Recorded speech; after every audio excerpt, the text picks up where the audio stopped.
গল্প হলুদ রং। তুমি কোনো কাজ ঠিকমতো করতে পারো না নাকি? তরকারিতে লবণ কম, দুধে চিনি বেশি, রুটিটাও খেতে লাগছে যেন দুদিন আগে বানানো হয়েছে। অজয় এত জোরে চিৎকার করে কথাগুলো বলল যে রান্নাঘরে কাজ করছে ওর স্ত্রী আভার হাত থেকে বাসনগুলো পড়ে গেল। বাসন পড়তেই অজয়ের রাগ আরও তুঙ্গে ওঠে। বেআক্কেলে মহিলা, কোনো কাজ গুছিয়ে করতে পারে না। নিজেকে এমএ পাস বলে, আবার চাকরি করে, কিন্তু হাবে ভাবে পুরোপুরি গাঁয়ের মহিলা। কখনো নিজের দিকে তাকিয়ে দেখেছো তুমি? কেমন সবসময় ঝগড়া করছো? কথা বলারও আদব কায়দা তোমার নেই। ধরে নিলাম আমি খারাপ, কিন্তু তুমি তোমার 10 বছরের পুরনো বন্ধু বিক্রমের সাথে কিভাবে ব্যবহার করেছো? কখনো ভাবো সে কতবার আমাদের বাড়ি এসেছে, কিন্তু তার সাথে দেখা করা তো দূরের কথা, ফোন করে একটা খবর পর্যন্ত নাও না। তুমি বিক্রমের সাথে এটা ঠিক করছো না। এমন করে সম্পর্ক চলতে পারে না অজয়। আভা বাসন গুছোতে গুছোতে কথাগুলো বলল। অজয় আর আভার বিয়ের 2 বছর হয়ে গেছে, কিন্তু এমন কোনো দিন ছিল না যেদিন অজয় ঝগড়া করেনি। আমার সাথে বেশি বকবক করার দরকার নেই, আমি কাউকে পরোয়া করি না। তুমি নিজেকে কি মনে করো? এই ভাষণ দেওয়া বন্ধ করো। আমি ভাষণ দিচ্ছি না অজয়, শুধু তোমাকে বোঝানোর চেষ্টা করছি যে সবসময় এত অহংকার রাগ ভালো নয়। এমন করে তো তুমি সবাইকে নিজের থেকে দূরে সরিয়ে ফেলবে। নিজের ভুলও স্বীকার করা উচিত। বড় সাহস দেখাচ্ছ আমাকে বোঝানোর। আমাকে শিক্ষা দিতে এসো না, আমি কখনো ভুল করি না। আর যদি তোমার এত সমস্যা হয় তাহলে তুমি চলে যেতে পারো, আমি কাউকে পরোয়া করি না। বিড়বিড় করতে করতে অজয় বাড়ি থেকে বের হয়ে গেল। আভা হতবাক হয়ে যায়, অজয় কি বলে গেল? ও 2 বছর ধরে স্বামী বলে সহ্য করছিল সব, কারণ ওর আশা ছিল যে একদিন অজয়ের স্বভাব পরিবর্তিত হবে এবং সে সম্পর্কের মূল্য বুঝতে শিখবে। কিন্তু অজয় ছিল এমন যে সে সব সময় সবার সাথে ঝগড়া করতে প্রস্তুত থাকতো। কোনো কিছু যদি তার মন মতো না হতো তবে সে রেগে যেত। কিন্তু আজও তো সেটা সীমানা ছাড়িয়ে গিয়েছিল। অবশেষে সে কি বলতে চাইছিল? আবার কিছুক্ষণ দাঁড়িয়ে ভাবলো এবং তারপর সিদ্ধান্ত নেওয়ার ক্ষেত্রে এক মুহূর্ত দেরি করলো না। অজয় অফিস থেকে সিনেমা দেখতে চলে গিয়েছিল। তারপর রাতের দিকে দেরিতে বাড়ি ফিরলে অজয়ের মাথা আবার গরম হয়ে যায়। মহারানী নিজেকে কি মনে করে কে জানে? আমার আসার আগে সব লাইট নিভিয়ে দিয়েছে। কমপক্ষে ব্যালকনির লাইটটা তো জ্বালিয়ে রেখে দিতে পারতো। নিজের অভ্যাস অনুযায়ী অজয় বকবক করতে থাকে। তারপর বেশ কিছুক্ষণ কলিং বেল বাজানোর পরও যখন দরজা খুলল না, তখন সে ডুপ্লিকেট চাবি দিয়ে দরজাটা খুলল। আভা বাড়িতে ছিল না। চারপাশে এক নিস্তব্ধতা ছিল। এই প্রথমবার আভা তার ফিরে আসার সময় বাড়িতে ছিল না। তাহলে কি আভা সত্যিই বাড়ি ছেড়ে চলে গেছে?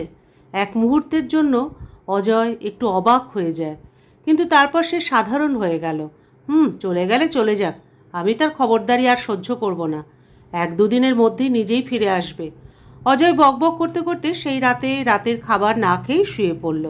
কিন্তু আভা ফিরে আসেনি, আর অজয়ও তাকে ফেরানোর কোনো চেষ্টা করেনি। এর মধ্যে সে বিক্রমকে অনেকবার ফোন করেছিল, কিন্তু সে কথা না বলে ফোন কেটে দিয়েছিল।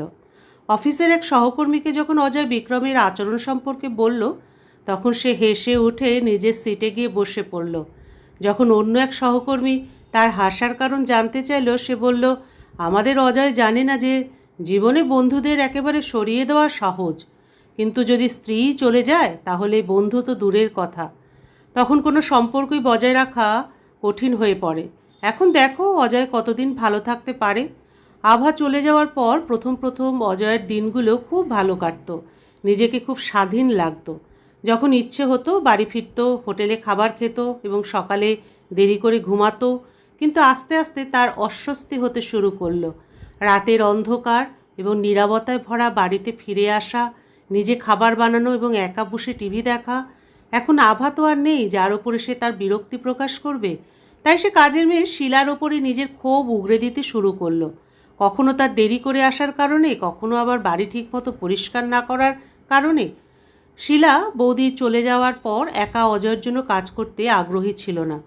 একদিন শিলা এসে বলে, দাদাবাবু আমি কাজ ছেড়ে দিচ্ছি, আমার স্বামী বলেছে ও বাড়িতে যখন বৌদি নেই তখন আর কাজ করে দরকার নেই। আমার স্বামী এখানে কাজ করতে নিষেধ করেছে। অজয় কী বার করতো?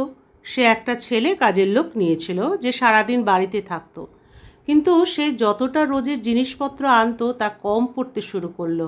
আজ এটা নেই ওটা নেই বলে সে অজয়ের মাথা খেয়ে ফেলতো।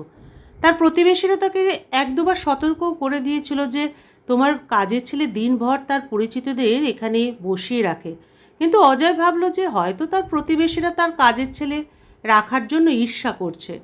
একদিন অসুস্থ হয়ে হঠাৎ অজয় বাড়ি ফিরে এলে দেখে তার বেডরুমে কাজের ছেলেটি একটি মেয়েকে নিয়ে গল্প করছে। এটি দেখতে পেয়েই সে রাগে ফেটে পড়ে এবং কাজের ছেলেকে বাড়ি থেকে বের করে দিল। একাকিত্ব তাকে ঘিরে ধরতে শুরু করেছিল।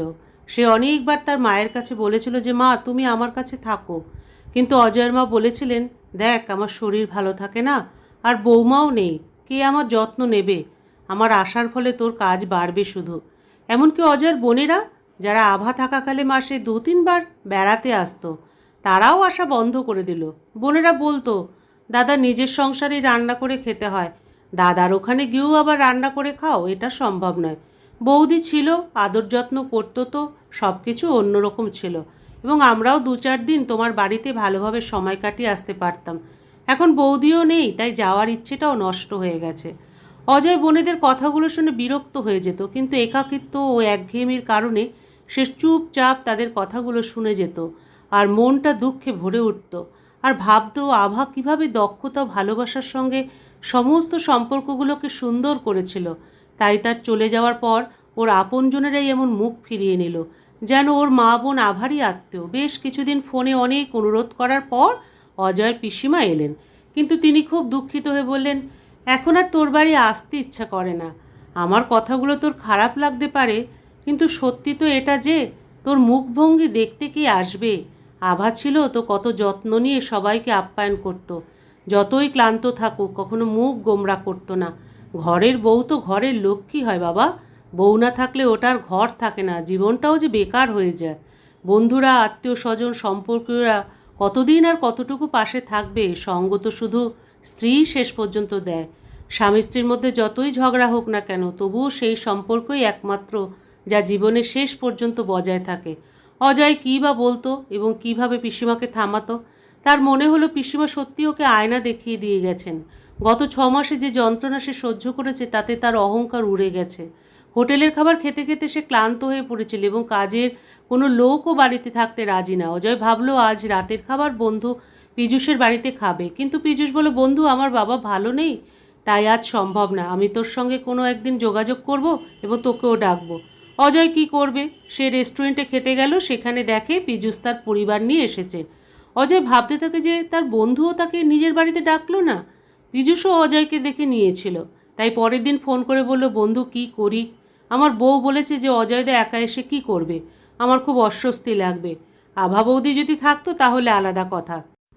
চেষ্টা কর বুঝতে, ফ্যামিলি ডিনারে একা পুরুষের আসা একটু অস্বস্তিকর লাগে। আশা করি তুই মন খারাপ করবি না। অজয়ের মনে হলো তার জীবনের মতো সব কিছু যেন মলিন ও ফিকে হয়ে গেছে। একদিন পীযূষ আর ওর বউ অজয়ের সাথে দেখা করতে আসে। পীযূষের স্ত্রী চা বানাতে রান্নাঘরে গিয়ে দেখল সব কিছু এলোমেলো। অনেক দিনের খাবার জমে রান্নাঘরে দুর্গন্ধ ছাড়ছে। চায়ের পাতা খুঁজে পাচ্ছে না। শেষে অজয়কে উঠে চা বানাতে হলো। ফিসফিস করে সে পীযূষকে বলল এখানে আমি আর এক মুহূর্ত থাকতে পারবো না। এটা বাড়ি না, মনে হচ্ছে যেন আবর্জনা স্তূপ। অজয় শুনে মন খারাপ হয়ে নিঃশব্দে শুয়ে পড়ল। কাকে অভিযোগ করবে? দোষ তো তারই ছিল। আভাকে কখনো সে মূল্য দেয়নি, সবসময় তাকে তাচ্ছিল্য করেই তো এসেছে। তার চলে যাওয়ার পর সবাই তাকে এড়িয়ে চলছে। কেনই বা কে তাকে সহ্য করবে? একমাত্র আভাই ছিল যে তার সমস্ত অত্যাচার সহ্য করে তার খেয়াল রাখত। সব কিছু সে পারফেক্টভাবে করে দিত, কিন্তু সে তখনও আভার ত্রুটি খুঁজে বেড়াতো। তার গলা শুকিয়ে আসছে। কোনো মতে উঠে সে সামনে লাগানো আয়নায় নিজেকে দেখে। চোখগুলো ভেতরে ঢুকে গেছে, দাড়ি বড় হয়ে গেছে এবং দুর্বল শরীরের হাড়গুলো যেন তার অবস্থানই উপহাস করছে। শরীরটা ঘামে ভিজে ওঠে। সব জানলা খুলে দেয় এবং জল খাওয়ার জন্য ফ্রিজ খোলে। খালি ফ্রিজটা যেন তাকে চিৎকার করছিল। ফ্রিজের আলোটা দেখে ভয় পেয়ে চোখ বন্ধ করে নিল অজয়। ওর মনে পড়ল আজ সকালে যে জলের বোতলটা ভরা হয়নি। তেষ্টায় গলাটা শুকিয়ে কাঠ হয়ে গেছে। অতি কষ্টে রান্নাঘরে আসে জল খেতে। রান্নাঘরে ফিকে হলুদ রঙটা যেন ওর দিকে তাকিয়ে হাসছে। আজ ওর জীবনও যে প্রাণহীন ফিকে হলুদ রঙটার মতো। যেখানে সবুজের কোনো